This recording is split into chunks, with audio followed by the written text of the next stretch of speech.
예, 지난주에는 저희는 교회 문을 열고 바베큐 이벤트를 했습니다. 참석해 주신 모든 분들 감사드리고요. 친교와 봉사 등 여러 가지 우리의 목적이 있었지만 가장 궁극적인 이유는, 이렇게 하는 이유는 결국 복음을 전하는 것이었습니다. 그들과 앉아서 예수님이 누구신지, 구원은 무엇인지, 교회는 뭐 하는 곳인지 이런 디테일한 내용을 살펴본 것은 아니지만 이런 가벼운 친교의 시간을 통해서 우리는 간접적인 방식으로 복음을 전했다고 할 수 있습니다. 교회 문턱을 낮추고 그리고 그들에게 주일 예배에 그리고 금요 가정교회에 나올 수 있는 기회를 찾으려 하는 것이었습니다. 인사하고 게임하고 즐기면서 지역 주민들과의 접점을 만들려고 했습니다. 사진을 몇 장 보시면서 지난주에 있었던 일들을 다시 한번 살펴보도록 하겠습니다. 루이스 형제가 바베큐를 굽고 있었고요.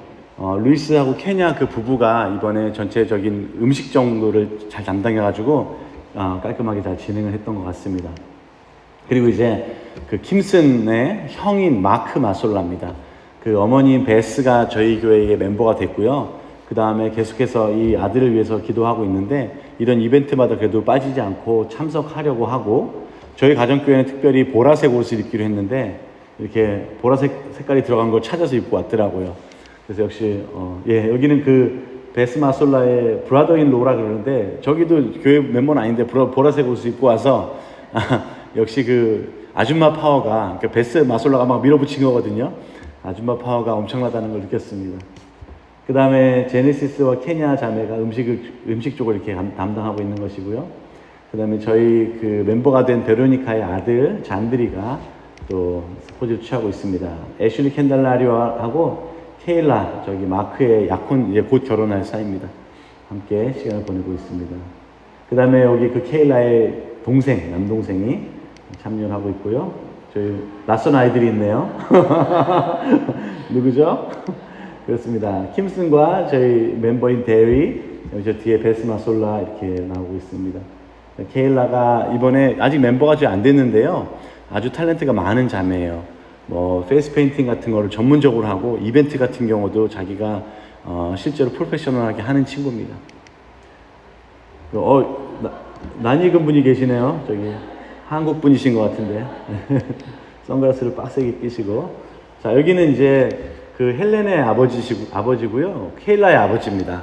그래서 되게 늘 요 세대의 어르신들이 영어 회중이 없다고 늘 생각했었는데 이렇게 두 분이 함께 포즈 취하는 거 보니까 그 세대의 분들에게도 우리가 다가갈 수 있다는 생각을 하게 됩니다. 헬렌의 어머니입니다. 헬렌의 그 딸인 마이카를 데리고 이렇게 늘 참 이렇게 할머니로서 잘 봐주시는 것 같아요. 감사한 마음이 있습니다. 여기는 베스 마솔라의 남자친구입니다. 전화에 이제 소망 가십시오. 남자친구가 있습니다. 베스 마솔라에게. 그리고 서윤규 집사가 이렇게 음식을 준비하고 있고, 이 집도 참 대단해요. 이제 한 6주 된 갓난아기를 데리고 와서 모든 이벤트를 다 참석하고, 그렇습니다. 케일린이 있습니다. 그 다음에 여기 케일라, 그 다음에 여기 케일라의 여동생인데 화난 표정이 아닙니다. 늘 저 표정으로 살아가고 있습니다. 중2병이 좀 걸린 친구인데요. 그렇습니다. 그 다음에 역시 제네시스와 또 여기는 그 킴슨의 형의 여자친구 왔습니다. 에스더 자매가 저희 멤버가 됐는데, 감사한 것은 이제 이번에 에스더 자매의 어머니가 저희와 함께 모임에 참석해서 좋은 교제 시간 가지고 돌아갔습니다. 그 다음에 여기는 제가 한 2주 전부터 전단지를 나눠주면서 이벤트를 홍보를 했는데 그 전단지를 들고 저희 교회에 찾아온 자매입니다. 자기 아들을 데리고 왔고요. 여기는 아마 할머니인 것 같은데 정확한 관계를 모르겠어요. 그리고 여기는 그 딸이고요. 이 집도 한 5명 왔던 것 같아요. 그 다음에 저희가 이벤트 진행하고 있는 모습입니다. 그리고 요 분이 그 김홍규 장로님에게 다음 주에 한번 와보겠다고 말씀하신 그분인 것 같아요. 찰스라고 그랬던 거예요. 찰스인지 찰린지 어쨌든 찰이 들어가는 분입니다. 이게 가정들 왔고요. 페이스 페인팅 하고 있는 장면인데요. 저희 영어회 중에 오랜 기도 제목인 그 라몬이라는 VIP의 남동생입니다. 리암인데 하여튼 세 자매가 여기 이제 영어회 중에 자매 사진 찍은 거고요. 가족 사진이고요. 요 분이신 것 같아요. 이따 영어회 중에 올 수 있는지 한어회 중 분이십니다. 이거 페이스 페인팅의 결과물입니다. 아니, 교회 이벤트에서 무슨 해골 같은 거를 그려놔가지고. 재밌는 거는 이 친구가 이제 그 몇 장 뒤로 가면, 나옵니다. 리치 형제고요. 예? 팬더예요? 근데 입을 이렇게 쭉 찢어놔가지고. 쪼꼬 같아요. 예배당에 앉아있는데. 엄청 귀엽죠? 이 친구가, 저희 가정교회에 오면은 저희 이준이랑 자주 잘 놀아주는 아주 그런 훌륭한 친구입니다. 그 다음에 저희 또 오랜 기도 제목인 존이라는 VIP도 오랜만에 참석했고요. 대위랑 에스더 자매가 사진 찍은 거 보고 있습니다. 이분이 이제 에스더 자매 어머니인데요. 그냥 지나가다가 저는 지나가는 한국 분인 줄 알고 들어오세요, 들어오세요 이렇게 불렀어요. 근데 수줍게 막 이렇게 들어오시는 거예요. 뭐 이렇게 한국 분이세요? 그랬더니 한국 분이라는 거예요.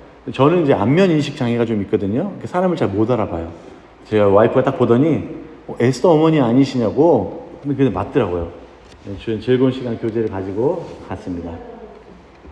이민아 장로님을 찾으셨어요. 다음에 또 기회가 있겠죠. 그리고 이제 리치 가족입니다. 여기도 이제 케일라 그 마크의 여자친구 케일라의 가족입니다. 베로니카, 저희 멤버가 된 베로니카와 그 아들 잔들이고요. 아이고, 행복한 가정입니다. 이렇게 저희 지역 주민들을 대상으로 이벤트를 했고요. 그 다음에 저희 주소를 적어준 한 6, 7 가정들에게 제가 따로 편지를 보내가지고 사진이랑 같이 주일 예배 참석할 수 있도록 편지를 보냈습니다. 그 중에 한 가정은 덜렁대면서 애기 자켓을 놓고 갔더라고요. 그래서 아이고 이걸 어떻게 하나, 주일날 오면 돌려줘야겠다 그런 마음만 가지고 있었는데 저기 미국 교회로 전화를 걸었더라고요. 그래서 자켓을 놓고 갔는데 어떻게 할 수 있냐. 그래서 제가 그 전화로 다시 걸어가지고 제가 지금 갖다 줄 테니까 잠깐 보자. 그래서 그 집 앞에서 잠깐 보고 인사하고 주일날 보는 걸로 약속하고 또 이렇게 헤어졌습니다. 이렇게 지역 주민들을 저희가 대상으로 하는 이유는 무엇인가? 하나님이 우리 교회를 이곳에 세우셨고 이곳에서 우리의 예배를 받고 계신다면 이곳에서 우리에게 주시는 사명도 있기 때문이라는 겁니다. 그 사명은 지난주 제가 설교를 통해서 나눈 대로 우리가 속한 곳의 샬롬을 위해서, 그 평화를 위해서 기도하라는 하나님의 명령인 것입니다. 쉽게 평화라고 번역되는 이 단어 샬롬은 단순히 갈등과 전쟁이 없는 상태만을 뜻하는 것이 아니라 모든 것이 있어야 할 상태로 존재하는 것을 나타내는 단어입니다. 단지 그냥 방이 어지럽혀져 있지 않는 것만 뜻하는 것이 아니라 집안이 모든 것이 존재해야 되는 그대로 돌아가는 그 상태를 샬롬이라고 말한다는 거죠. 하나님이 만물을 창조하셨을 때 그분께서 의도하셨던 그 상태, 조화롭고 아름다운 그 상태, 그리고 우리가 지금 보고 만나는 그 이웃들의 삶에서 그들을 만드신 하나님의 뜻이 이루어지는 것, 그들이 창조주 하나님을 아는 것, 하나님 안에서 참 즐거움을 우리와 함께 누리는 것, 그것이 바로 샬롬이며 그 샬롬이 있기를 위하여 기도하라는 명령을 우리가 지난주에 살펴보았습니다. 오늘 우리가 읽은 이 본문은 그 샬롬의 평화, 그 복음을 전하는 사람들의 발이 얼마나 아름다운가라며 묻습니다. 7절을 제가 한번 읽겠습니다. 좋은 소식을 전하며 평화를 공포하며 복된 좋은 소식을 가져오며 구원을 공포하며 시온을 향하여 이르기를 내 하나님이 통치하신다 하는 자의 산을 넘는 발이 어찌 그리 아름다운가 라고 말합니다. 시온이라는 것은 예루살렘을 말하는데요, 그 성에게 하나님이 너를 통치하신다라는 그 복음의 소식을 전하는 사람의 산을 넘는 발이 얼마나 아름다운가 라고 말하고 있습니다. 그 발이 아름답다라고 말하는 것은 모양이 아름답다는 것이 아니라 그 메신저가 전달하는 소식의 내용 때문에 그의 걸음이 선하고 그 발이 아름답다라고 말하는 것입니다. 여러분, 우리가 복음을 들고 이웃에게 나아갔을 때에 우리의 어떠함 때문이 아니라, 우리의 매력적인 것과 우리의 아름다움 때문이 아니라 우리가 전하는 그 소식의 기쁨 때문에, 그 소식의 무게 때문에 우리의 걸음이 아름다워진다라고 말하는 것입니다. 여러분, 이번 바베큐 이벤트뿐 아니라 우리가 저와 여러분이 가까이에서 맺고 있는 친교의 관계에서, 친척과 친구의 관계에서 그 만남이 단순한 만남이 아니라 복음을 전하는 걸음이 된다면 우리의 발은, 우리의 삶과 행동은 아름답게 될 것이라고 선언하고 있는 것입니다. 그런 아름다운 발이 여러분의 일상에서 경험되기를 바랍니다. 이 본문은 그 소식을 전하는 자의 발이 산을 넘는다고 말합니다. 산을 넘는 발이라고 말하고 있습니다. 무슨 산일까요? 먼저 이 본문에서 산은 예루살렘 주변을 둘러싸고 있는 많은 산을 말합니다. 본문의 배경은 여호와께서, 하나님께서 예루살렘을 구원하시는 그 장면을 그리고 있습니다.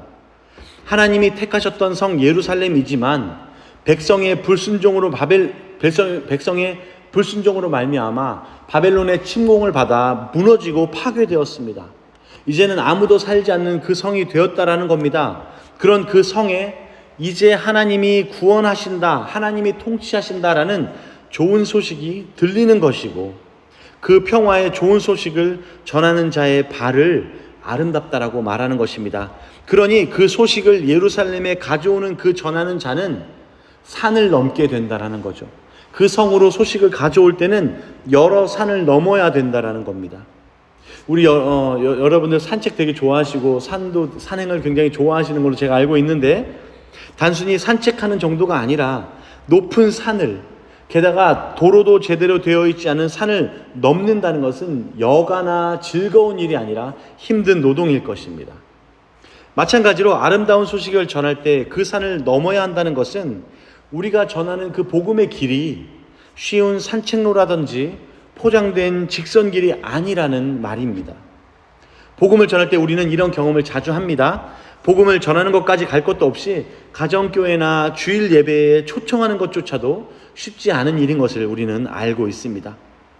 복음을 전하는 우리 앞에는 언제나 작던 크던 산이 존재하게 됩니다. 저 같은 경우는 오랫동안 기도하고 전도하려는 그 VIP가 있는데, 이 가족은 레크리에이션이 너무 중요한 사람들이에요. 그 다른 사람들이랑 어울리는 그 시간이 너무 중요한 거예요. 그래서 금요일 밤이나 주일이 시간이 도저히 나지 않습니다. 그것이 저에게는 산입니다. 작던 크건 우리는 복음 전하는 그 경험 앞에서 산을 만나게 됩니다. 문화의 차이건, 언어의 차이건, 혹은 사고방식의 차이건, 아니면 그들이 기독교에 대해서 가지고 있던 선입견 등 우리에게는 여러 산이 존재합니다. 그 산을 넘어야 된다라고 말하는 거죠. 그 산을 넘을 때에 아름다운 발이라는 말을 하고 있는 것입니다. 하지만 감사한 것은 산이 거기에 있다고 해도 우리는 그 산을 넘을 수 있다는 것입니다.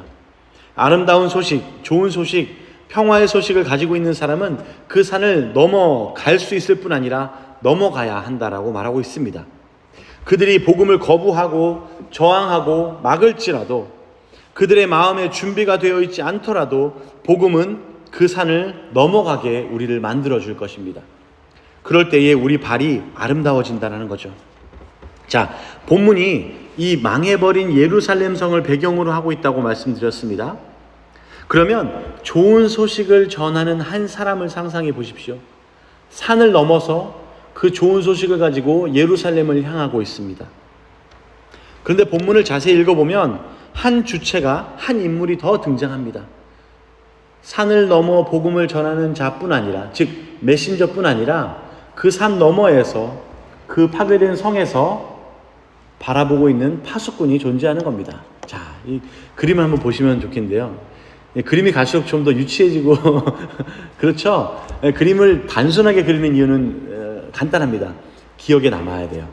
너무 그림이 호화롭고 아름다우면 목사님 그림 잘 그리시네 그리고 끝나게 되지만, 이런 그림을 보시면 여러분 메시지가 마음에 남지 않습니까?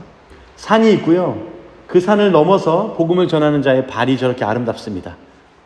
그런데 본문은 여기서 끝나는 것이 아니라 이 산 너머에 그 발을 기다리고 있는 파수꾼이 있다라고 설명하고 있습니다. 8절인데요.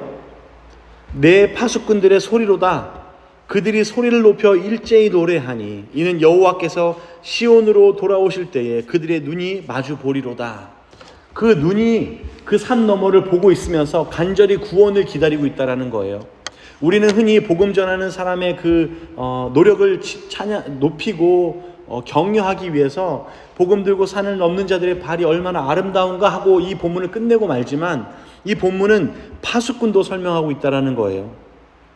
좋은 소식을 전하는 자가 산을 넘어 이제 성에 가까이 갈 때에 그 장면을 성 안에서 멀리서 바라보고 있는 파수꾼이 있다라는 겁니다. 자, 그러면 이 파수꾼은 누구인가? 망해버린 예루살렘 성 안에서 누군가가 와서 우리를 도와주기를, 구원의 소식을 전해주기를 간절히 기다리고 있는 사람을 파수꾼이라고 말하는 겁니다. 이 무너져버린 성을 바벨론의 파괴적인 힘으로부터 해방하고 구원하실 왕의 존재를 간절히 기다리고 있는 것이 파수꾼이라는 말입니다. 우리가 복음을 전할 때에 동일한 일이 벌어집니다. 여러분, 복음을 들고 산을 넘는 사람이 우리라고 한다면, 복음을 전하는 자의 발이라고 한다면 그 복음을 듣게 되는 사람의 마음은 바로 이 예루살렘 성, 그 파수꾼과 같다라는 거죠. 예수 그리스도를 알지 못하고 참된 구원을 알지 못하는 사람의 마음 상태는 바로 이렇게 무너져버린 예루살렘 성과 같습니다. 하나님께서 자신의 존재를 두기 위해 만드신 아름다운 성이지만 그 백성의 반역과 죄로 인해 파괴되어 버린 성입니다. 하나님의 아름다운 임재가 떠나고 누구도 살 수 없게 되어버린 황폐하게 된 성입니다. 그 성에 이제 저기 멀리서 좋은 소식이, 복음이, 평화가, 즉 샬롬이 다가오고 있는 것이죠. 그리고 그 성에는 이제 그 구원의 손길을, 좋은 소식을 간절히 기다리는 파수꾼이 밖을 지켜보고 있는 것입니다. 복음을 듣는 사람의 마음이 이와 같습니다. 여러분, 겉으로 보기에는 차갑고 비판적이고 조소 섞인 목소리를 날린다고 할지라도 그들의 마음 한가운데에는 복음을 기다리고 구원의 손길을 간절히 원하고 있는 것이라는 말이죠. 그들이 강하게 반대하면 할수록 오히려 그 마음 안에 간절함은 크다고 우리가 보아야 합니다. 그걸 어떻게 알 수 있느냐? 여러분, 그들의 마음에 이런 간절한 파수꾼이 있는지 없는지, 복음을 간절히 원하는지 아닌지는 우리가 복음을 들고 나가기 전까지는 결코 알 수 없습니다. 그들이 반대할 거야, 그들이 복음을 싫어할 거야 라고 짐작만 해서는 아무 일도 벌어지지 않습니다. 복음을 들고 나가기 전까지는 우리는 사람들이 복음에 관심이 없다고 생각합니다. 사람들은 바쁘고 마음이 모두 닫혀있고 차갑고 복음을 거부할 것이라고 생각하지만 정작 그들에게 다가가 보면 생각보다 많은 사람들이 교회에 대해서 궁금해하고 참된 공동체에 속하고 싶어하는 것을 발견할 수 있습니다. 저도 이번에 바베큐 이벤트를 준비하면서 한 가지 개인적으로 시도한 것이 있는데요. 앉아서 기다리기보다는 전도지를 들고 길거리에 나가보라는 하나님의 명령이었습니다. 제가 선명한 어떤 아이디어나 비전이 있어서 그렇게 한 건 아니고요. 그냥 그런 마음이 들어서 실행한 겁니다. 그래서 처음에는 수줍어서 아무한테도 얘기도 못했어요. 영어회중단한테 광고도 안 하고요. 저 혼자 혹은 제일 만만한 후안만 데리고 나갔습니다. 그저 전도지 몇 장을 들고 파크체스와 캐슬힐 지역을 걸어 돌아다녔을 뿐입니다. 그런데 생각보다 많은 사람들이 그곳에 있는 것에 놀랐고 그들 중 많은 사람들이 교회 이벤트라고 말하는데도 관심을 보이는 것에 놀랐습니다. 그런데 제 마음속에 부담감이 있었어요. 뭐냐면 여러분 이 지역 다녀보시면 아시겠지만 생각보다 그 무슬림들이랑 힌두가 굉장히 많은 걸 알 수 있습니다. 두 종교는 사실 바베큐랑 가장 안 어울리는 종교예요. 왜냐하면 무슬림들은 돼지고기를 먹지 않고 힌두는 소고기를 먹지 않아요. 근데 우리는 이 두 고기를 나눠주는 거거든요. 어떻게 해야 되나, 오지 말라고 치킨을 먹는다고 말해야 되나, 할랄을 한다고 해야 되나. 그래서 그냥 전도지도 비용도 비싸고 그래서 그 두 번째 전도 나갔을 때 킴슨과 니키한테 장난 삼아서 힌두 사람들한테 주지 마, 무슬림 사람들한테 주지 마, 막 그랬습니다. 근데 킴슨이 저한테 이렇게 얘기를 하는 거예요. 그래도 우리가 줘봐야지 알 수 있지 않겠냐고. 그 목사가 명색이 목사인데 그 얘기를 듣고 또 물러설 수는 없지 않습니까? 그래서 몇 장을 나눠준 게 있습니다. 그래도 마음에 설마 힌두 사람이 오겠어? 무슬림들이 오겠어? 근데 한 4시쯤 지나는데요. 어떤 힌두 엄마가 자기 딸을 데리고 오는 거예요. 그래서 저 집은 좀 부르기가 좀 애매한데? 근데 전도지를 들고 들어오는 겁니다. 그날 받은 전도지를 가지고 온 거예요. 그래서 너 힌두 사람 같은데 힌두교 믿는 거 아니니? 그랬더니 자기는 뭐 종교적으로 힌두긴 하지만 베지타리안이라서 고기는 안 먹을 건데 그냥 와봤대요. 그래서 저한테 우리가 교회를 출석하면 우리 딸이 얻을 수 있는 유익은 무엇인가 라고 물어보는 거예요. 와, 그런데 물론 그 자리에 제가 앉아서 예수님을 소개하고 영접 뭐 그렇게 하지는 않았지만 너희 딸이 여기 오게 되면 친구들을 만나게 될 거고 좋은 공동체에서 어떻게 사는 것이 옳은 것인지 아는 공동체에서 살아가게 될 거다. 그런 공동체를 가지게 될 거다라고 말했습니다. 자기 친구도 초대했대요. 또 이제 어떤 되게 신기한 게 힌두 엄마인데 자기 친구는 또 흑인 엄마예요. 흑인 엄마랑 그 딸이 또 왔어요. 그 딸들끼리 베스트 프렌드래요. 그래서 한참 즐기다가 갔습니다. 그 자켓을 버리고 놓고 간 그 집이 흑인 집이에요. 그래서 또 만나게 됐습니다. 놀랍지 않습니까? 제 마음에 그 장벽은 뭐였냐면, 힌두 사람들은 전도하기 힘든데, 무슬림은 전도하기 힘든데, 마음이 차갑고 다치고 거부할 것이라고 지레짐작했던 것인데, 그냥 나가보면 현실은 다르게 펼쳐진다라는 거예요. 제 머릿속에서 그리고 있는 그런 이미지와는 다르게 펼쳐진다라는 겁니다. 이렇게 우리가 불편한 상황, 알 수 없는 상황, 예측 못하는 상황을 감수하고 복음을 들고 나가기 전까지는 우리는 사람들 안에 어떤 소원함과 어떤 기대가 있는지 미리 예단할 수 없는 것입니다. 그 걸음을 통해서 어떤 일들이 펼쳐질지, 어떤 대상에 복음이 전파될지 아무도 알 수 없다라는 겁니다. 이사야의 말씀처럼 복음 전하는 자의 발이, 우리의 발이 우리가 만들어 놓은 그 산들을 넘어갈 때에 파수꾼의 갈급한 마음, 파수꾼의 고대하고 기다리던 마음을 만나게 될 것입니다. 여러분, 저는 소망장로교회가 이번 이벤트뿐 아니라 우리의 일상 안에서 복음을 들고 산을 넘어가기를 기도합니다. 낮은 산과 높은 산을 복음을 들고 건너가는 아름다운 발이 되기를 우리가 기도합니다. 그 회파되어 버린 그들의 마음의 그 성에서 그들이 좋은 소식을 기다리고 있기를, 구원의 소식을 고대하고 기다리는 영혼들을 우리가 많이 만나게 되기를 기도합니다. 그래서 여러분, 이 아름다운 발로 요 산을 넘으셔야 됩니다. 그럴 때에 구원을 기다리는, 좋은 소식을 기다리는 파수꾼의 눈을 여러분들이 보게 될 것입니다. 같이 기도하겠습니다.